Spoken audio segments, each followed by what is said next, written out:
kulanti wacan oo wanaagsan daawadayaal ku soo dhawaada barnaamijka milicsigii waayihii hore oo aad ka daawataan channelka Faarax Fawzi.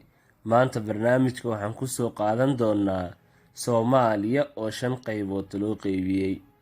Kadib markii la qoday kanaalka Suez, waxaa caalamka reer galbeedka dareemeen ahmiyadda ay leedahay barta ay Soomaaliya kaga taala adduunyada. Taasina waxa ay kicisay damaca gumaystaha reer Yurub oo waddanka qabsaday. Si kastaba, shir ka dhacay Berlin waxaa lagu qaybiyay Soomaaliya, waxaana loo qaybiyay 5 qaybood. 1862 Faransiisku waxa uu cadeeyay inuu qabsaday Djibouti. 1887 laba sano kadib shirkii Berlin, Ingiriisku waxa uu cadeeyay inuu qabsaday waqooyi Soomaaliya kadib heshiis dhexmaray qabaa'ilka qaar iyo Ingiriiska. 1896 Talyaanigu waxa uu cadeeyay inuu qabsaday koonfurta Soomaaliya.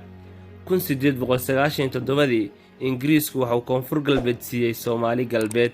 28 bishii 1955 Ingiriisku waxa uu Itoobiya gacanta u geliyay gobolka Hawd iyadoo la tixraacayo heshiis dhexmaray Itoobiya iyo Ingiriiska 1954.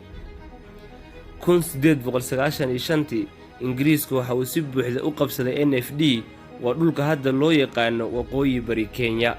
1909 Ingiriisku waxa uu sameeyay xariiq maamul oo kala qaybisa webiga Jubba iyo gobolka NFD. 1929 Ingiriisku waxa uu sameeyay xuduudka u dhaxeeya Kenya iyo Soomaaliya. 1963 markii Kenya xornimada qaadatay, dadka gobolka NFD waxay dalbadeen madax bannaani iyo inay ku biiraan Soomaaliya inteeda kale, laakiin Ingiriisku waxa uu ku daray gobolkaas Kenya.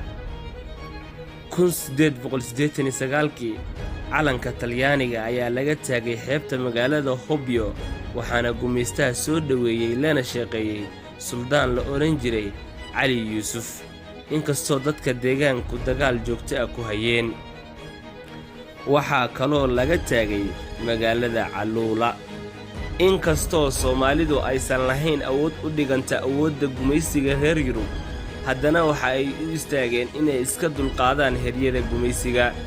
Nin hanlihi hub ma waayee, Soomaalidu wax kastoo ay heli kareen waa ay diyaarsadeen, waxa ayna gaadmo iyo toosba u weerareen gumaysiga meel kastaba ha joogee.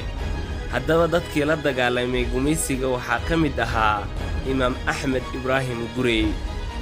Waa kuma Axmed Gurey? Daawadayaal, qaybta ku xigta ayaan ku soo qaadan doonaa taariikhda Axmed Gurey, balse barnaamijka maanta halkaas ha inoo joogo.